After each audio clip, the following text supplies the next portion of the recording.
Alô, minha gente querida, bem-vinda, bem-vindo, todos vocês, aonde quer que eu esteja sendo visto e assistido, sejam todos super bem-vindos.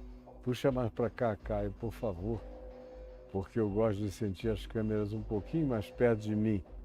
E você que está me assistindo em qualquer que seja a plataforma onde você esteja fazendo isso, antes de tudo, vá entrando, vá chegando, vá se inscrevendo se você não é inscrito neste canal e especialmente naqueles que te dão a chance de clicar um sininho para ser avisado. Faça isso para você não perder nada e saibam, todos vocês, tudo que eu faço fica gravado no meu canal no YouTube. E eu espero que você recorra a esse recurso. Tanto quanto você encontra esse mesmo recurso no meu portal, no portal caiofab.net, que está à sua disposição. E aqueles que me perguntam o tempo todo como fazer os meus cursos, é só você entrar e o GC vai mostrar aí o Caio Fábio Exclusivo, o blog caiofabioexclusivo.com.br, onde estão as introduções para todos os meus cursos e para os próximos que estão chegando aí. O próximo a chegar é a área 51 do Evangelho, Engenharia Reversa, de anjos, OVNIs e coisas misteriosas, aprendendo a discernir o insólito e o inusitado, que aparentemente são novidade, mas estão presentes aqui, nessa dimensão planetária da Terra, desde muito antes dos seres humanos, do Homo sapiens sapiens, abrir os olhos com consciência a primeira vez. Então, é uma história longa e fascinantemente necessária para a gente não entrar em enganos. Como eu disse ontem, tem um grupo enorme, como sempre, em toda ocasião e em qualquer circunstância, que não entende nada, mas são altamente impressionáveis. E tudo que eles não entendem, eles botam um label de diabo, ou então eles vão para o polo oposto e começam logo a achar que são mediadores, que vão nos aproximar de Deus, quando na realidade as figuras chamadas de anjo, arcanjo, principado, potestade, poderes, soberanias, tronos, rodas e uma infinidade de outras designações que aparecem na Bíblia, para todo lado, a Bíblia está cheia disso. Sem essas manifestações dessas criaturas, as nossas principais histórias bíblicas, universais, não teriam acontecido, porque elas estavam ali na base do protagonismo fundamental e essencial de todas essas coisas. É só uma questão semântica, entender, discernir. Então, se prepare, é me acompanhando que você vai aprender isso, e eu espero que você não perca esse tempo. É me acompanhando que você vai aprender isso. Então, não perca tempo, por favor. Entre aí, não fique se distraindo com tolice. A gente está aqui na sequência de Mateus, no capítulo 5. Eu já falei sobre a introdução. Aqui Jesus começa a nos dar o conteúdo do ensino dele, com os bem-aventurados, com os macários, que significa feliz espiritualmente, e que são aqueles seres ensináveis, são os seres profundamente humanos. Quanto mais humano, mais macário o indivíduo é. São aqueles que exercem domínio próprio, autocontrole, têm o poder essencial da vida, que é o de controlar a si mesmo. Porque como a Escritura está cheia dessa afirmação de que te adianta controlar uma cidade ou um país ou uma nação, até o mundo inteiro, se você não tem autocontrole, se você não é manso, que significa não ser molenga, mas ter o poder e decidir exercê-lo de maneira lúcida em amor, verdade e justiça. Esse é o manso. E o manso, assim como o humilde e como os que choram, que são os profundamente humanos, todos esses bem-aventurados têm em Jesus o seu paradigma, porque é em Jesus que eu aprendo o que é ser humilde, o que é ser humano, o que é ser autocontrolado, o que é ter fome e sede de justiça, eu aprendo com Jesus. E o que é ser misericordioso, compassivo, ter um coração voltado para a miséria humana, alheia e universal. O que é ser limpo de coração, de mente, de interpretação. Isso eu aprendo tudo com a prática de Jesus. Não preciso que nenhum teólogo, nenhum exegeta, nenhum hermeneuta me ensine isso. Eu sei o que significa cada um dos mandamentos de Jesus, vendo como Jesus os praticou, porque ele não era esquizofrênico. Se ele é o verbo de Deus, ele tem que ser a encarnação, a prática, a gestualidade interpretativa daquilo que ele ensinou. Qualquer um com o mínimo de lógica simples entende que não pode ser diferente, caso eu diga que Jesus é o absoluto absoluto, que está acima de todas as outras referências para mim. É com ele que eu aprendo o que é ser um pacificador, muito mais do que com Gandhi, do que com Martin Luther King, que se inspiraram com toda a relatividade deles no absoluto de Jesus. É com Jesus que eu aprendo como ser perseguido injustamente e não ficar amargurado, nem ressentido, nem vingativo, nem tomado de qualquer desejo estranho e ambivalente dentro de mim. É com Jesus que eu aprendo a sofrer a perseguição e continuar com o coração limpo, olhando para cima, fazendo a vontade do Pai na vida e carregando no meio do contraditório da existência a exultação, a alegria da esperança, que é o meu grande galardão que já se manifesta hoje, se introjetando como realidade macária, ou seja, de felicidade próspera, segundo Deus, não segundo os malucos que estão ensinando vocês a andarem errado, mas segundo Deus. Quando eu adquiro esse caráter, esses pensamentos, essa emoção, essa interpretação, esse sentimento, essa atitude, eu produzo um certo comportamento que vai se tornando semelhante a Jesus, que vai sendo cada vez mais uma reprodução de Jesus, e eu vou me tornando um dos Jesuses de Cristo na face da terra e ganhando o gosto de Jesus.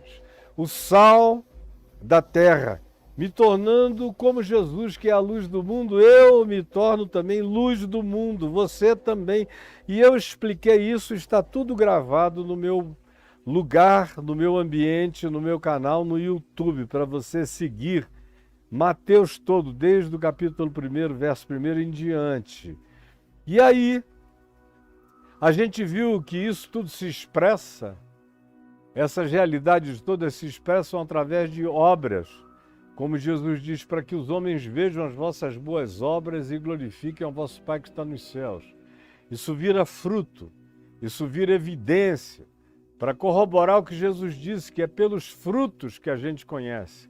Conhece o verdadeiro profeta, o verdadeiro proclamador da palavra de Jesus, eu identifico pelo fruto de vida, o fruto do amor, de alegria, de paz, de bondade, de benignidade, de generosidade, de mansidão, de domínio próprio, coisas contra as quais a lei já nasceu morta.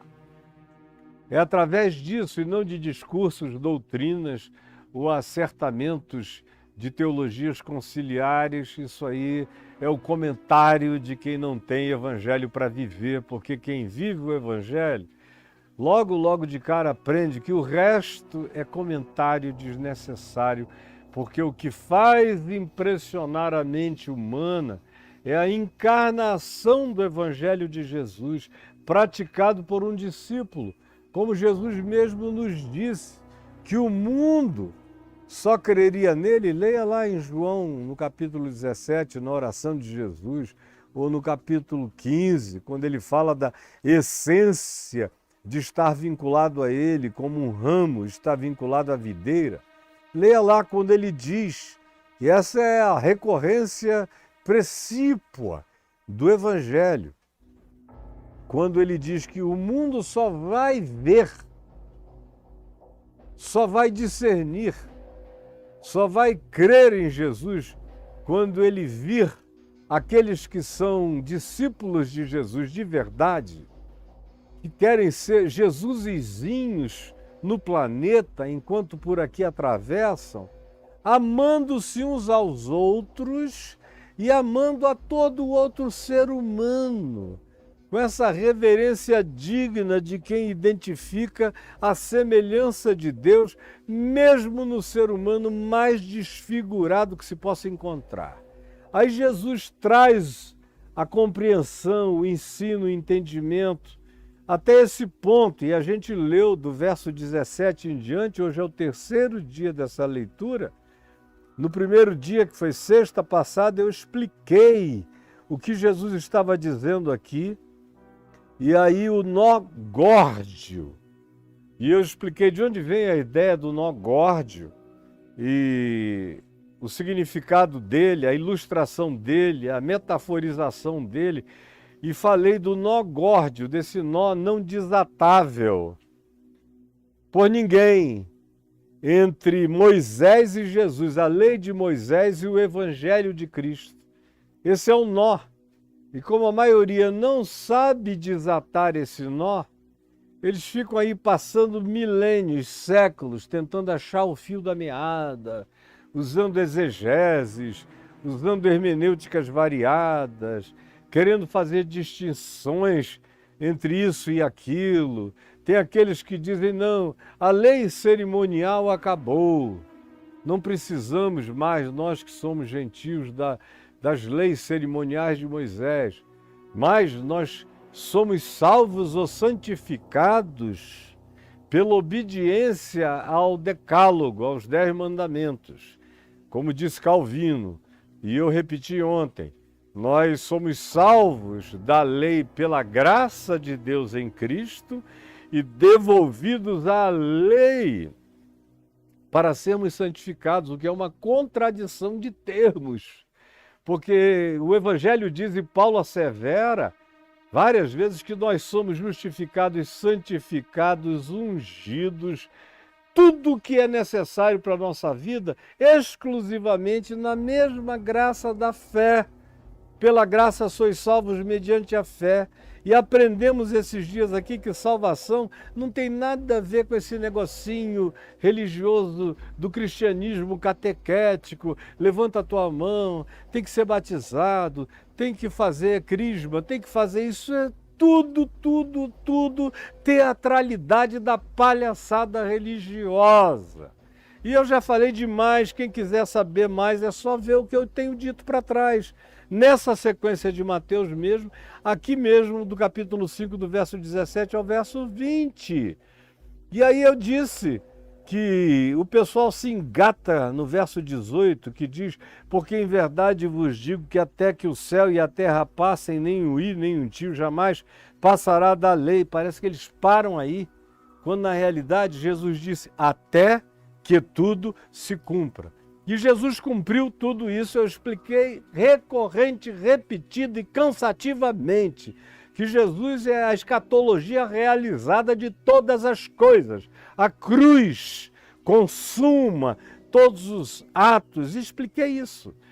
E aí, no dia de ontem, nó górdio entre a lei de Moisés e o Evangelho de Jesus, eu peguei Colossenses, no capítulo 2, que é uma explicação disso aqui, que deixa com clareza inquestionável a interpretação, o conhecimento, a compreensão do que Jesus está dizendo aqui para nós.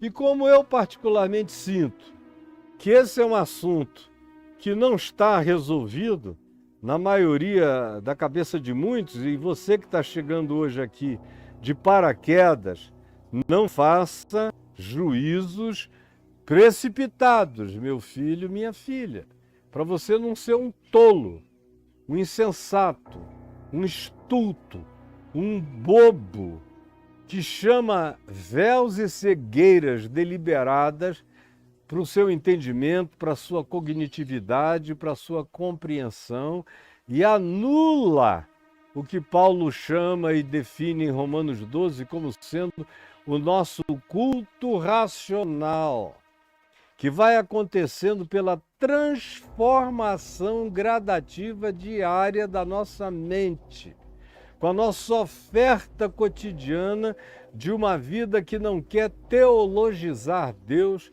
nem teorizar o Evangelho, mas quer encarnar a prática do Evangelho de Jesus, que tem um dogma só: amai-vos uns aos outros como eu vos amei.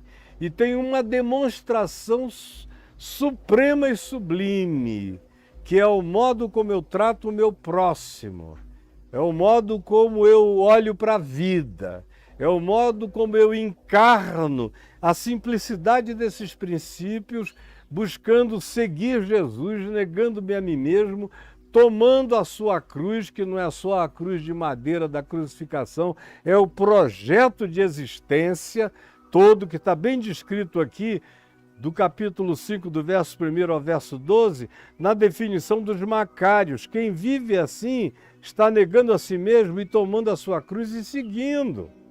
E ganhando esse gosto do sal, essa luz da vida que é Cristo. E vivendo livre, sem medo, sem culpa, sabendo que está tudo pago, consumado, que tudo já se cumpriu em Jesus. E aí ontem eu mostrei como em Colossenses 2, Paulo fala disso de maneira insistente. Hoje eu vou continuar, com base aqui em Mateus 5, do verso 17 ao verso 20, eu quero falar em Romanos 7, que é uma outra explicação, é um outro esclarecimento para a mesma coisa que já está dita para bom entendedor. No verso 18, quando Jesus concluiu tudo, dizendo: eu sou o escatom, eu sou a escatologia realizada.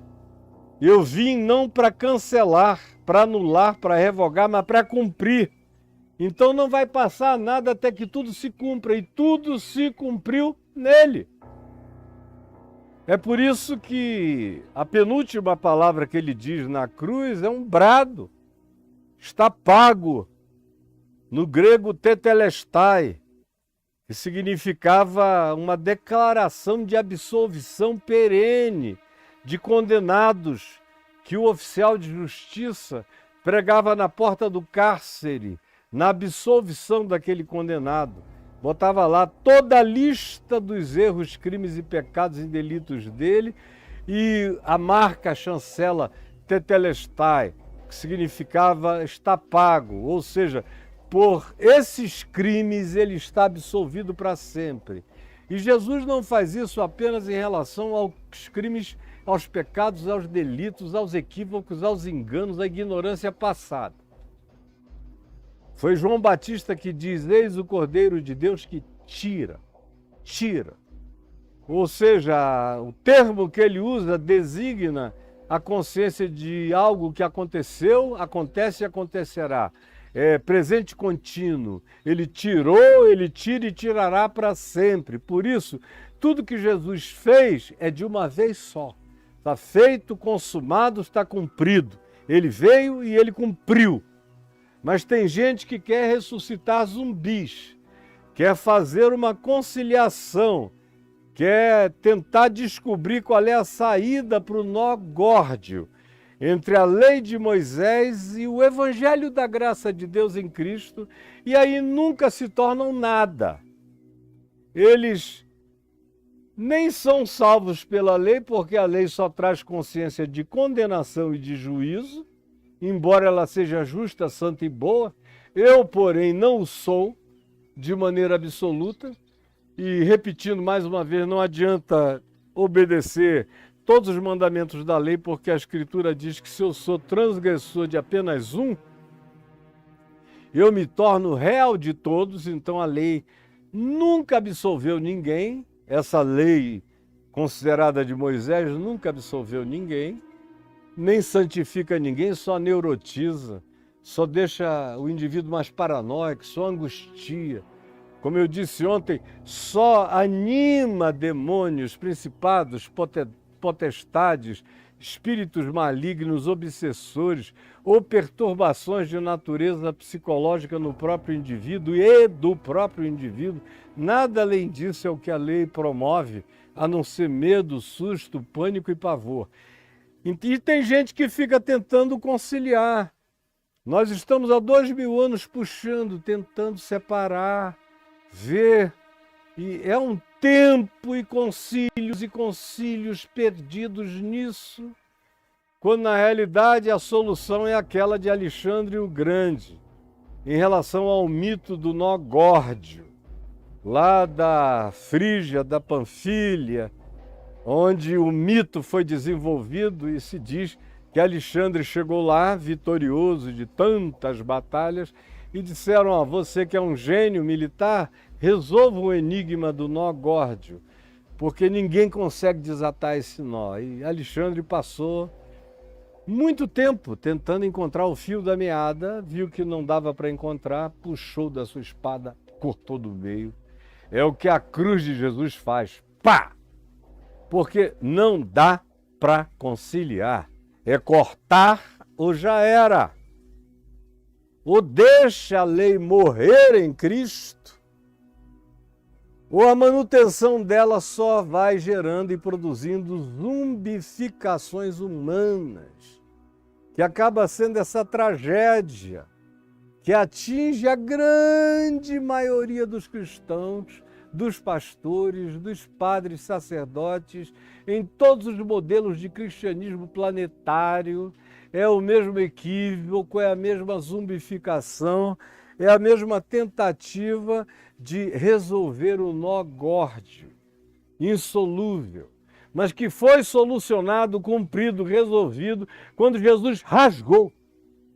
Quando a espada da justiça de Deus em Cristo rasgou o véu do santuário de alto a baixo em duas partes, como Mateus diz aqui na crucificação de Jesus. Rasgou, está rasgado, está consumado. E Paulo disse ontem, nós vimos aqui, Jesus na cruz rasgou o escrito de dívida, assim como rasgou o véu, rasgou o escrito de dívidas que havia contra nós e que constava de leis, mandamentos e ordenanças inobserváveis.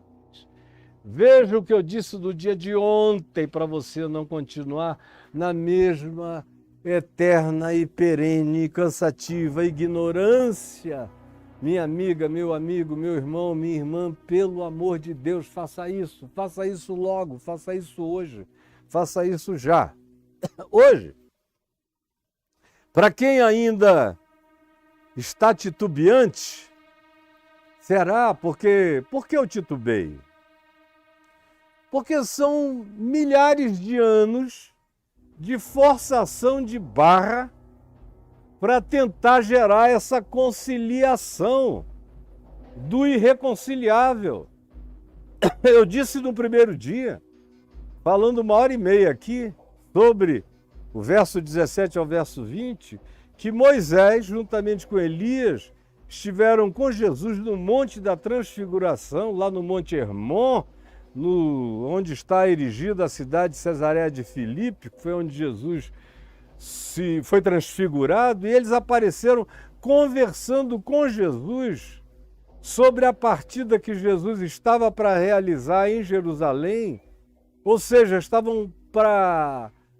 A conversa deles, de Moisés e Elias com Jesus, era toda de natureza teologicamente soteriológica, era sobre a cruz, sobre a partida de Jesus, sobre o que aconteceria no drama dessa paixão salvadora e da ressurreição incontrolável e da ascensão de Jesus acima de todo principado, potestade e poder, de modo que Moisés estava ali dizendo amém, amém, amém, porque enquanto ele vivia, eu já disse isso aqui 5 vezes, só nos últimos dias, foi Moisés quem declarou que depois dele, que ele não era o absoluto, que o que ele estava trazendo era relativo, era temporário, era passageiro, até que tudo se cumprisse.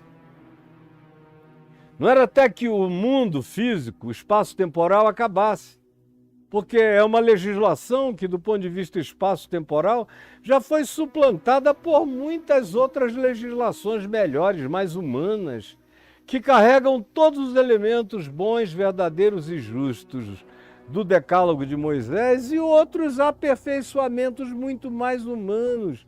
A liberação de sentenças que, em sendo praticadas, desumanizavam e perversificavam o próprio mandamento de Moisés. Ora, foi Moisés que disse, depois de ter dado tudo para aquele povo, para aquela geração e para o que ainda vinha, até que tudo viesse a se cumprir, ele disse, vem depois de mim um outro, que não foi Elias, porque Elias estava lá, sentado com Jesus, ouvindo sobre a cruz, sobre a consumação de tudo. Nem foi Moisés que estava lá, sabendo que não é com sangue de bodes e de touros e sacrifícios e angústias da alma que o homem é justificado diante de Deus. Ele disse, Moisés, vem um depois de mim. É esse que vos ensinará todas as coisas que deveis seguir. E lá em João 4, eu repeti, e vou repetir de novo, a mulher chamada samaritana diz exatamente isso para Jesus. Será que tu és aquele que deveria vir? Porque nós fomos ensinados que quando ele vier, o Messias, aquele que é a expressão exata da revelação e do ser de Deus, ele é que vai nos ensinar todas as coisas. Ele é o alfa, ele é o ômega, ele é o ponto final dessa compreensão necessária à nossa transcendência absoluta, como eu exaustivamente ensino praticamente todos os dias há 50 anos. Hoje, para quem porventura, numa extrema recalcitrância e dificuldade de compreensão por causa dos condicionamentos religiosos, com medo de abandonar todo o ensino condicionante que aprenderam no catolicismo, no protestantismo, nas diversas crenças monoteístas e variadas, ou nas mais diversas variações de cristandade espalhada pela terra, todo mundo ensina mais ou menos a mesma tentativa de conciliação entre a lei de Moisés e o evangelho da graça de Deus em Cristo, criando um nó górdio que só angustia milhões e milhões que sinceramente querem entender e não conseguem fazer essa conciliação entre o Deus do Velho Testamento e o Deus do Novo, porque essa conciliação sem Cristo é impossível. Sem Jesus cumprindo tudo, é absoluta contradição de termos. Não tem lógica possível e nem passível de fazer a síntese necessária e pacificadora para a alma, a não ser aquela que é feita no cumprimento, na escatologia realizada, no escatom da cruz, onde Jesus cumpriu tudo o que precisava ser cumprido.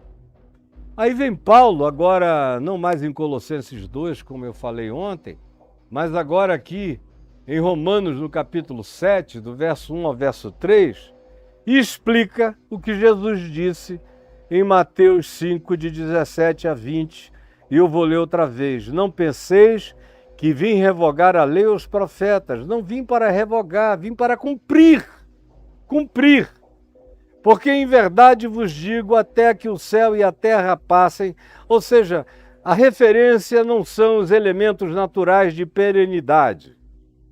Sim, eles não são, não vai cair por causa deles nem um i, nem um tio da lei. Até que. E esse até que se cumpriu debaixo do sol. E o sol escureceu. Como diz aqui na narrativa da crucificação no Evangelho de Mateus, e o sol escureceu, e a terra tremeu, e os sepulcros se abriram. Quando Jesus disse, está pago, e corpos de santos que dormiam no pó da terra ressuscitaram, e entrando na cidade de Jerusalém apareceram a muitos. A própria escatologia futura ganhou a sua antecipação demonstrativa, teve o seu avant-première no cumprimento de todas as coisas realizado por Jesus como escatologia, como últimas coisas realizadas antecipadamente. Em Jesus, na cruz, cobrindo todo o escrito de dívida que havia contra nós. Ele veio e cumpriu.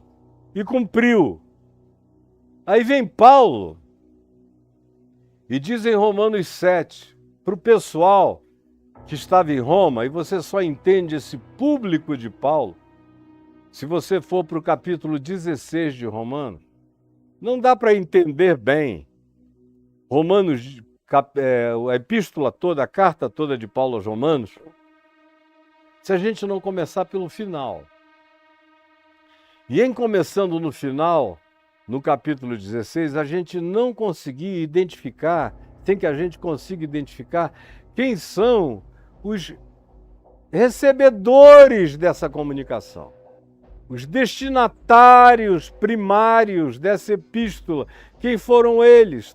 Os nomes deles estão mencionados aqui em Romanos, no capítulo 16.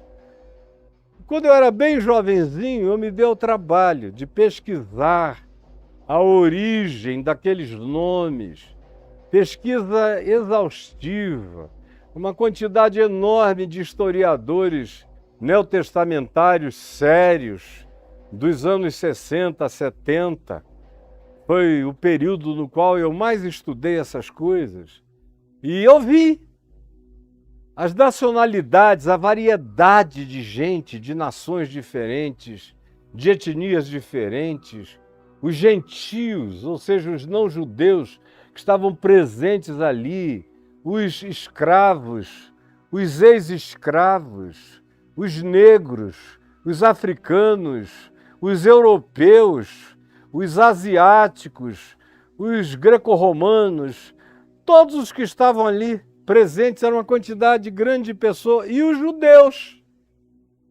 Os judeus que Paulo diz são meus primos, meus parentes, judeus que alguns deles ele louva dizendo já estavam em Cristo antes de mim, são pessoas veneráveis, e outros judeus que tinham começado a aprender o Evangelho, mas ainda tinham conflitos enormes acerca de se de fato Jesus na cruz tinha cancelado a lei de Moisés, o escrito de dívida, como instrumento de santificação, de salvação, de melhoria humana, para ser guardada, porque na realidade é só o Evangelho que melhora o ser humano, pacificando definitivamente o coração, porque ninguém cresce, ninguém melhora sem já estar perdoado. E a lei de Moisés só agrava o meu sentimento e consciência de culpa. O Evangelho de Cristo vem e diz: não há mais nada, está pago, consumado, fique em paz. Fique em paz para poder crescer, para poder melhorar, para poder respirar, para poder se desneurotizar, para poder ficar livre de toda paranoia e angústia culposa, para não ter mais medo de principados, potestades, acusadores, poderes espirituais, espíritos de qualquer natureza obsessora ou qualquer condição psicológica autoacusativa. só a graça de Deus, só a certeza de que está feito, consumado e que eu já estou assentado nos lugares celestiais em Cristo Jesus, como ontem de novo eu expliquei, usei inclusive uma metáfora da física quântica para tentar ilustrar de maneira um pouco melhor o que eu estava dizendo para quem estava aqui, e está gravado. Tudo gravado. Aí vem Paulo em Romanos 7, justamente porque no meio deles, para os destinatários da carta, ele tinha gente de uma variedade enorme de compreensões, de consciências, de origens, de culturas variadas.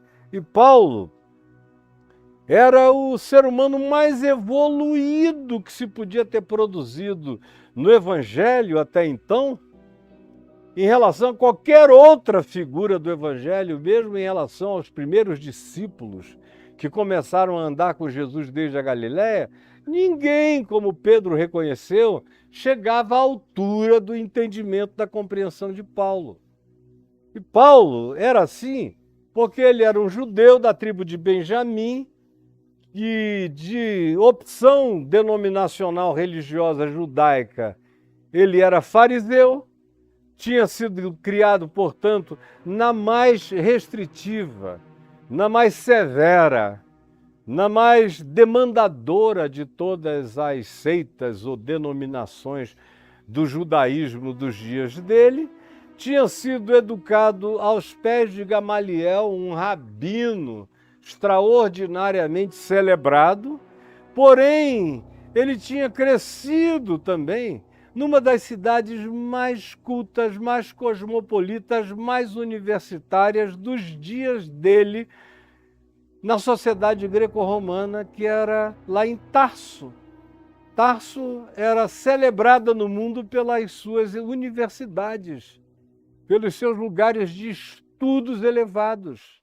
E Paulo teve essa compreensão de uma dilatação enorme, de modo que ele foi preparado pela vida, pela história, pelas circunstâncias, para ser quem ele se tornou, para deixar de ser Saulo, o pequeno, e se tornar esse Paulo, que é essa mente imensa, grande, desenvolvida, dilatada, alargada, aprofundada e aberta em todos os níveis e possibilidades de compreensão que lhe estavam acessíveis através do Evangelho e da mensagem de Cristo. Ele não perdeu nada, ele desenvolveu tudo, ele cresceu em tudo.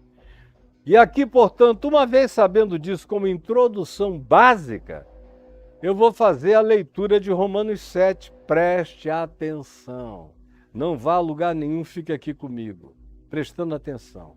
Paulo diz: meus irmãos, e você que é uma pessoa desses dias, fica já dizendo, não é comigo, porque não disse meus irmãos ou minhas irmãs, todos, todos e todes. Vamos parar com bobagem. Presta atenção na verdade. Tem a ver comigo, com você, com qualquer outro ser humano que queira entender a palavra do Evangelho da graça de Deus. Ele diz: falo a vocês como a pessoas que conhecem a lei. Preste atenção, isso é fundamental. Ele está dizendo, olha, agora, o que eu estou dizendo não é para os gentios, não é para os de fora, não é para os que cresceram sem essas coisas, sem o nó górdio, sem esse conflito entre Moisés e Jesus, sem essa angústia de tentar reconciliar numa síntese só o irreconciliável, e que já está conciliado porque Moisés está em Cristo. Está em Cristo. Moisés nunca foi elevado e transcendido por causa dele próprio, mas é Cristo.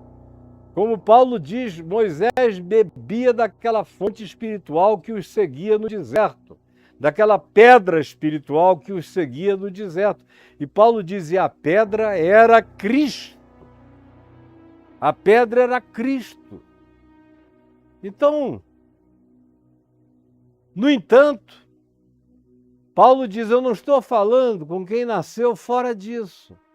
Quem nasceu fora disso, quem nasceu sem circuncisão, sem essa legislação, sem esse cerimonialismo, isso não é para você, isso já era, isso tem vez, tem tempo de validade, no espaço-tempo. Isso tem a ver com os que são afetos à lei, os judeus, que fizeram um juramento de vinculação à lei. É com eles que eu estou falando e, portanto, não com vocês.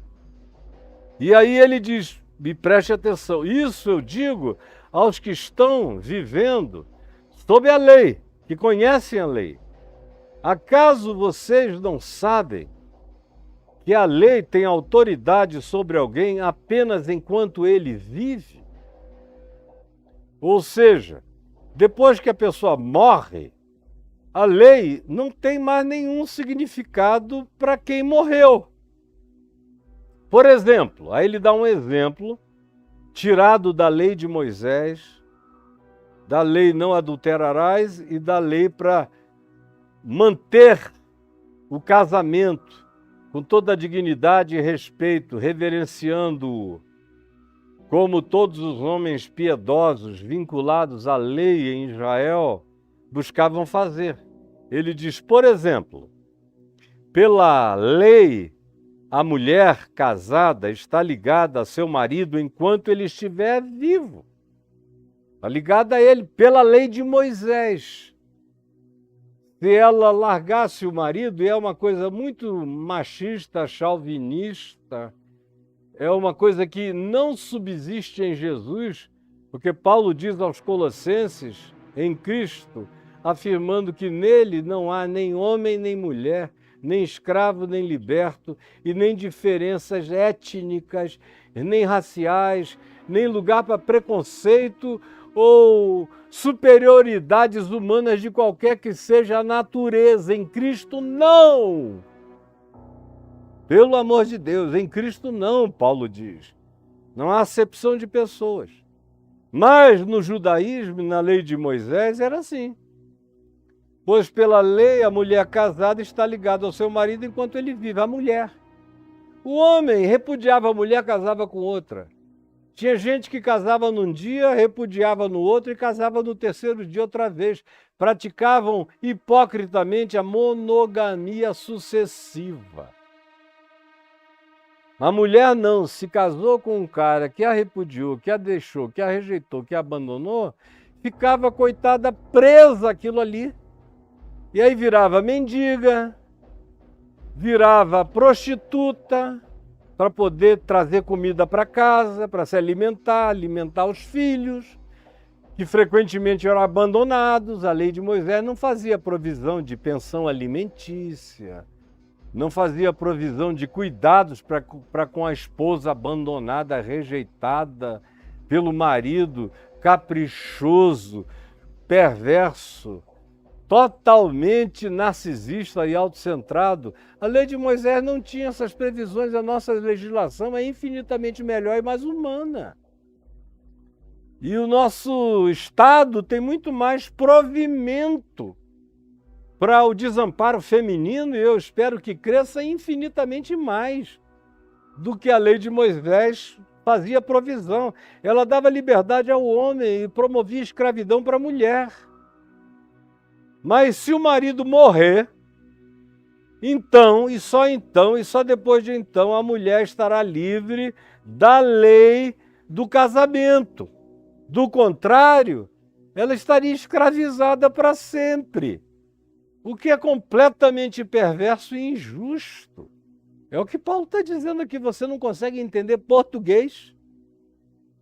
Aí ele prossegue e diz, por isso, se ela, falando da mulher, se casar com outro homem, enquanto o marido ainda estiver vivo, pela lei, pela religião judaica, por todo esse critério e esses protocolos reverenciados pelos machos, pelo patriarcalismo, pelo sacerdotalismo e por todos os rabinos, que eram todos homens, e a lei era para privilegiar homens, ela, se casar com outro, se o marido ainda estiver vivo, será considerada adúltera. Considerada.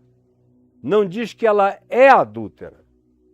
Diz que ela será considerada Tem a ver com a interpretação desses seres estreitos que deixaram a perversidade se transformar em pseudo-categoria de piedade nas suas consciências. Mas se o marido morrer, ela estará livre daquela lei, da lei de Moisés.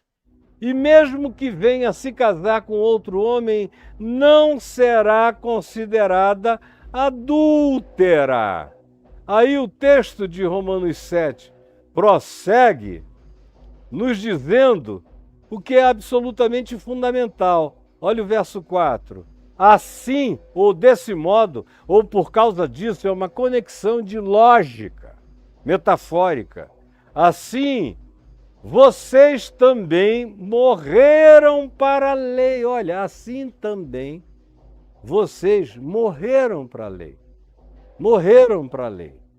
Como gente que estava casada com a lei, gente judaica, gente judaizada, gente amarrada no nó górdio, gente que não sabia para que lado ia, gente angustiada com medo de pecar contra a lei passada, antiga, de Moisés, e seguir a liberdade do Evangelho, da graça de Deus. Gente em todos os níveis, com esse medo. Paulo diz, olha, desse modo, a lei morreu em Cristo. Assim, vocês também morreram para a lei, por meio de Cristo, da cruz, morreram para a lei na cruz. Paulo repete isso exaustivamente. Vocês não estão mais devendo nada à lei. O marido, que era a lei de Moisés, morreu em Cristo. Morreu em Cristo. Morreu na cruz.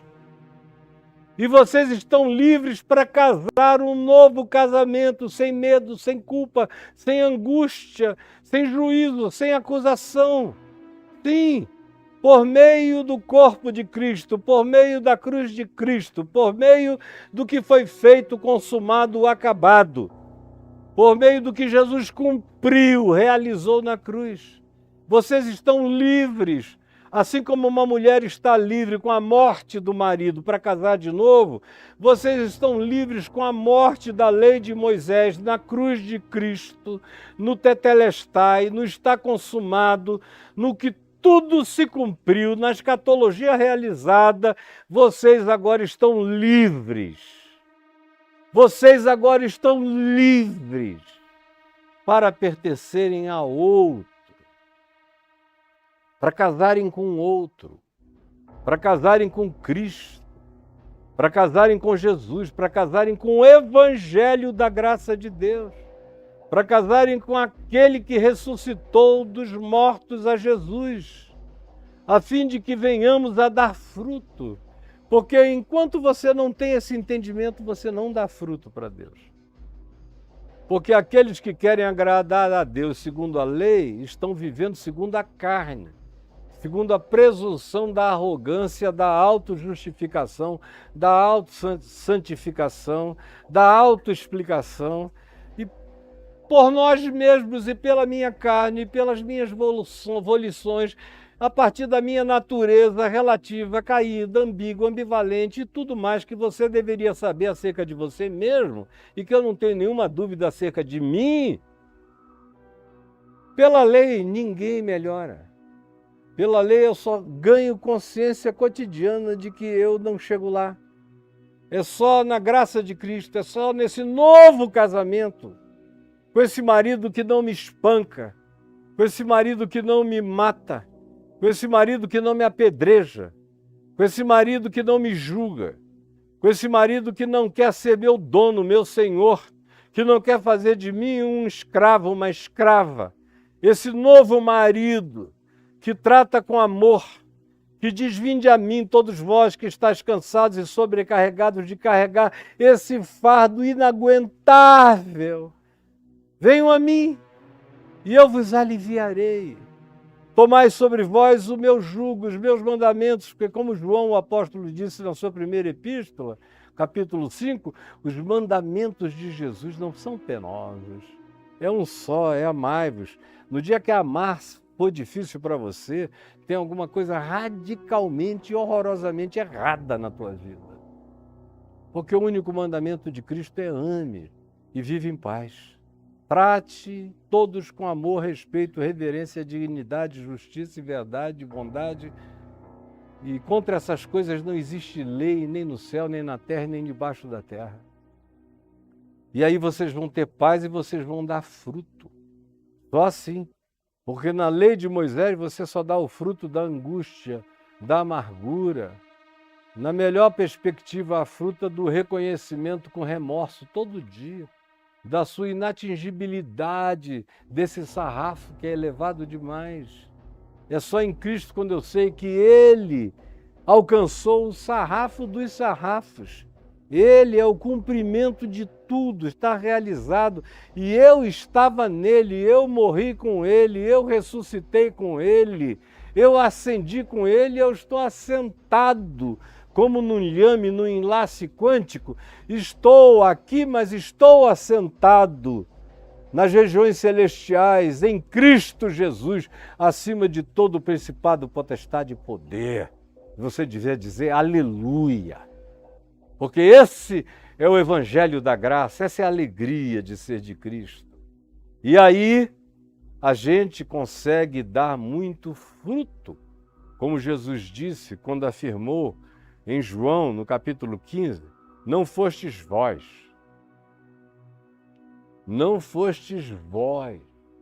que me escolhestes a mim, pelo contrário, eu vos escolhi a vós outros e vos designei para que vades e deis fruto, e o vosso fruto permaneça. Sim, é somente nesse novo casamento, nesse novo testamento, nessa nova aliança, nessa nova conjugalidade, nesse novo vínculo, que não tem saudade do viúvo, que não tem saudade do defunto, que não cultua o caixão e nem fica beijando as cinzas dessa cremação. É somente quando a gente sabe que o que passou, passou, o que morreu, morreu, e em Cristo, eis que tudo se fez novo. Não podia ser mais claro. Nele tudo se fez novo, tudo! A nova criatura, a nova vida, a nova consciência, o novo caminho, tudo se fez novo, o novo entendimento, o novo testamento, a nova aliança, no seu sangue, é tudo novo, é outra coisa. Porque Jesus diz, não ponham remendo de pano novo em vestes velhas, que é o que você fica tentando fazer ao tentar salvar a lei de Moisés, é tentar botar o pano novo do Evangelho na veste velha de Moisés, rasga tudo, você perde tudo, não fica nem com um nem com o outro. Assim como Jesus disse para não botar vinho novo em odres velhos, porque o vinho novo não carrega a mesma textura de temperamento do couro do odre velho, e quando você põe o vinho novo num outro processo de fermentação, ele arrebenta o odre velho, aí perde-se o vinho e perde-se o odre. Jesus disse, deixa o odre velho ficar com o que é velho, vocês coloquem vinho novo em odres novos. Será que não dá para você entender isso também? Pelo amor de Deus. Assim, é a única maneira que vocês têm de dar fruto para Deus. Pois quando nós éramos controlados pela carne, pela pulsão carnal de autojustificação, de justiça própria, de autossalvação, autossantificação, auto tudo, Jesus diz alto lá.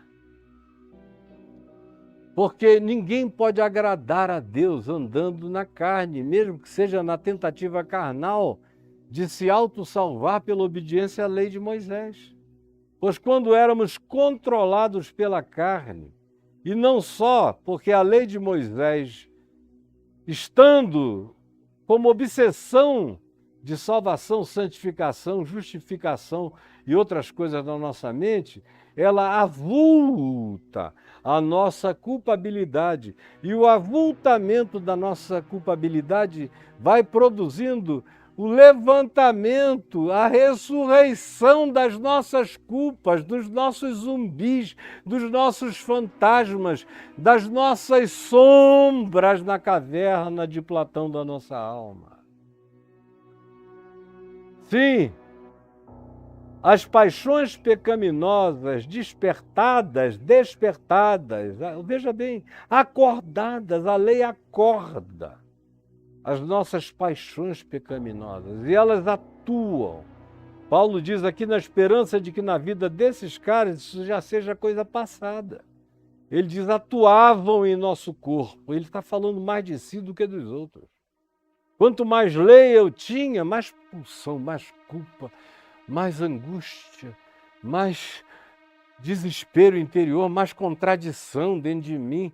Quanto mais eu tentava me auto-explicar, me auto-justificar para Deus, só cresciam minhas neuroses culposas dentro de mim. Elas atuavam em mim, na minha mente, no meu corpo, em toda a minha estrutura neuropsíquico-orgânica e em todas as implicações disso nas minhas formas de pensamento, sentimento, emoção, atitude e comportamento, ou seja, na intenção de melhorar por conta própria, eu só me tornava cada vez mais despertado para a angústia da minha própria natureza de ser em contradição.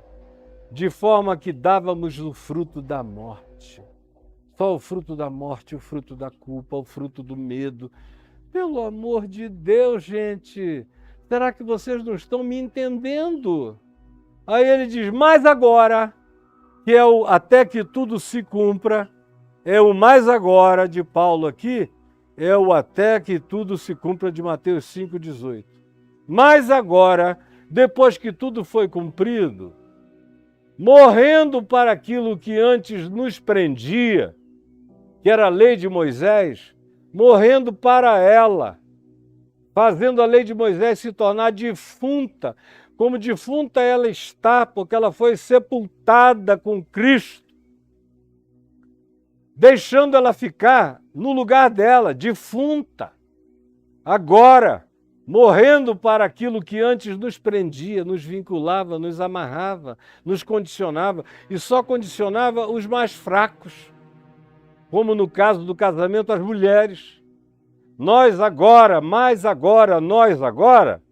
fomos libertados da lei. Pelo amor de Jesus, Senhor Espírito Santo, explica para todo esse povo. Fomos libertados da lei, não é da lei civil, não é da lei constitucional, que para a gente viver em sociedade é necessária, é da lei de Moisés como mediação de salvação. É nesse quesito e nessa categoria, nessa proposta totalmente equivocada e irrealizável, nesse nó górdio, nesse nó não desatável. Agora, morrendo para aquilo que antes nos prendia, que era a lei de Moisés, fomos libertos dessa lei, para servirmos, vivermos, existirmos, conforme o novo modo do Espírito de Deus, dando o fruto do Espírito, que é amor. Esse é um novo modo de vida, é amor, é alegria no Espírito, exultação na esperança, na transcendência, na consciência de que a minha existência não vai do berço à sepultura, ela transcende a tudo. Agora é assim, é conforme o novo modo, no Espírito Santo, amor, alegria, paz, que excede a toda culpa e todo entendimento, paz, bondade, longanimidade, mansidão, fidelidade, autocontrole, coisas contra as quais Moisés não existe. Quem vive assim quem abraça essa nova natureza, quem, como eu disse ontem, fica possuído por essa nova gravidez, fica grávido de Cristo crescendo e se formando em mim, em você e em quem quer que queira, esse dá esse fruto naturalmente. E não segundo a velha forma da lei escrita que já passou. Paulo vai usar depois a palavra esclerosou, vai usar a palavra caducou, vai dizer não servimos a Deus de acordo com a caducidade da letra da lei, com esse Alzheimer da lei. Não! Isso tudo passou em Cristo, está passado, está consumado, e Moisés está feliz, incluído na cruz de Cristo, onde ele nunca quis estar longe nem fora, nunca teve a presunção de que ele era o teto de nada. Foi por isso que ele disse, vem um outro, eu sou relativo, vem um outro depois de mim, é a ele que deveis seguir. E não mais segundo a forma da lei. Do contrário, a gente entra e fica amarrado no nó górdio. Aqui, se eu fosse seguir em Romanos 7, viriam as objeções dos estreitos, dos curtos de entendimento, dos que nunca creram no que Jesus realizou na cruz de fato, como sendo uma realidade de assambarcamento, de abraçamento, de incluimento absoluto de tudo e de todos. Quem não tem essa consciência do que está resumido, fechado, consumado e resolvido em Cristo Jesus definitivamente, faz a seguinte pergunta: a lei é pecado então, Caio? Paulo diz de maneira nenhuma, mas não é aqui o caso. Eu teria todo o prazer, porque Romanos, para mim, é um livro absolutamente aberto. Não tem nada aqui que seja misterioso, é tudo tão explicado, porque eu leio Romanos tendo Jesus como chave hermenêutica, tendo a cruz de Cristo como chave que abre essa porta. E ninguém fecha. E ele fecha e ninguém abre. É só com Jesus que isso acontece. É só nele que isso se realiza. Então, para você que tem estado aqui comigo esses dias, eu deixo mais esse acréscimo de conclusão dessa escatologia realizada na cruz. Passou porque Jesus cumpriu. Ele não veio revogar, ele veio cumprir. E cumprido está, e feito está, e consumado está. Assim é que eu não estou aqui para ficar casado com um defunto. Eu não estou aqui para uma relação necrófila, para a prática de necrofilia espiritual com a lei de Moisés, que morreu em Cristo. E Paulo está dizendo isso para os que eram da lei, dizendo, olha, mesmo vocês vão ter que fazer uma decisão de passar a pegar a espada e cortar, com a valentia em fé, cortar o nó górdio que em Cristo está decepado. Porque quando ele disse está consumado, a espada não de Alexandre o Grande, a espada eterna da graça de Deus, decepou o nó, rasgou o véu do santuário de alto a baixo. Passou o sol, passou o céu, passou a terra. O sol escureceu e o céu, a terra tremeu, se abalou. E um avant-première dos últimos dias se realizou. Os corpos dos santos que dormiam no pó da terra ressuscitaram. E tendo entrado na cidade santa, apareceram a muitos. Porque a lei não foi revogada, ela foi absolutamente cumprida pelo único ser humano, de Adão para cá, que a cumpriu. João Batista, que foi o maior dentre todos, segundo Jesus, ficou longe disso. Por isso é que Jesus diz, e eu repito, que o menor no reino de Deus, o menor segundo o evangelho da graça de Deus, o menor na justificação pela fé, nessa consciência que eu estou tentando passar para você aqui, é maior do que João Batista, é maior do que Moisés, é maior do que Elias, é maior do que tudo que ficou para trás. E você quer voltar, quer fazer moonwalking, você quer o atraso daquilo que a ressurreição fez se tornar algo para ser esquecido. É no máximo algo que eu estudo historicamente, estudo por causa da minha alegria de lucidez, de compreensão, de entendimento, de saber dar razão, como Pedro mandou que a gente soubesse dar, lá na primeira epístola dele, no capítulo 3, aprendamos a dar a razão da esperança que há em nós, contra todas as objeções. É por isso que eu conheço, graças a Deus, muito, muito bem a velha aliança. Cada dia melhor. E quanto mais eu entendo a nova aliança, mais ela lança a luz para a minha compreensão da velha, que passou e que morreu em Cristo, para que eu viva em novidade de vida, que eu me case sem culpa com o Evangelho, sem medo com o Evangelho, e viva a nova vida segundo a graça e a justiça de Deus no Evangelho de Jesus.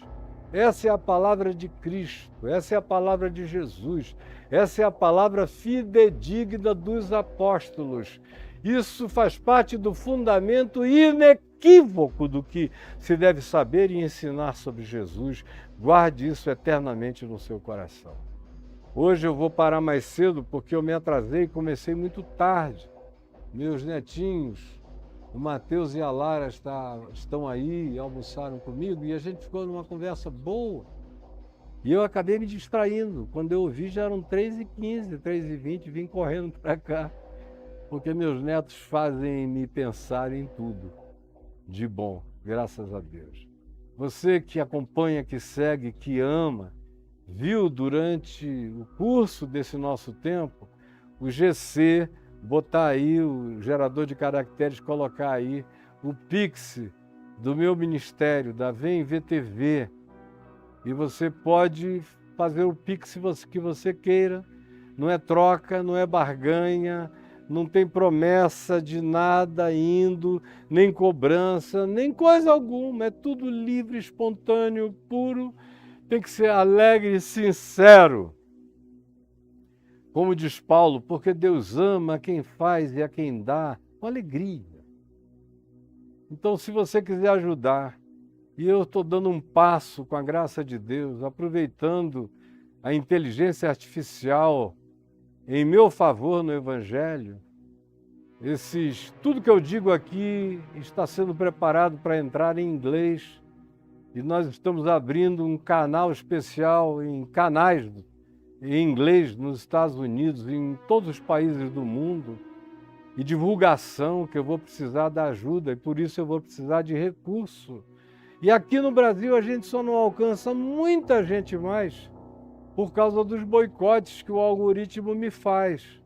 Eu já sofri muita punição ao algoritmo no passado, não por estar odiando ninguém, porque vocês me conhecem, mas por causa das denúncias dos que vivem querendo me parar e inventam loucuras e botam o dedo contra mim. O algoritmo, infelizmente, é burro, não entende o Evangelho, aí me pune pela quantidade de denunciadores perversos.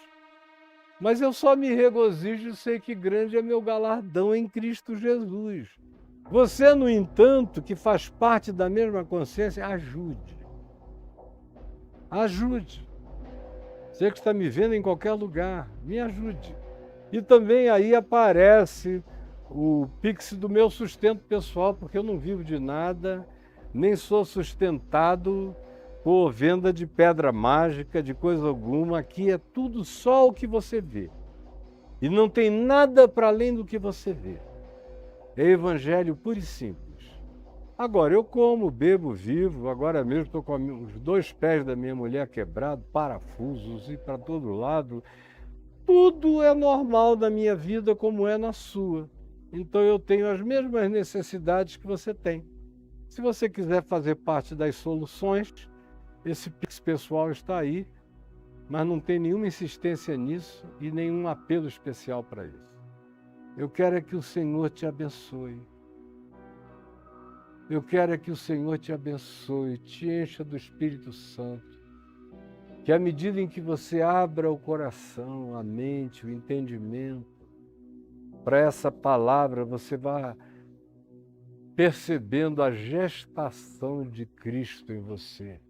Cristo saindo de um estado embriônico para um estado fetal, para uma formação de completude, até que ele cresça e ele não vai ser parido, sendo jogado para o lado de fora, ele é parido do lado de dentro. Como é o parimento de Cristo em mim, eu me torno cada dia mais semelhante a Ele. E eu te peço, Jesus, que esse entendimento alcance a todos. E que só vão saber desse benefício quando pela fé praticarem. Porque não existe benefício do Evangelho sem que antes seja precedido de fé que nos coloque dando os passos da prática pela fé.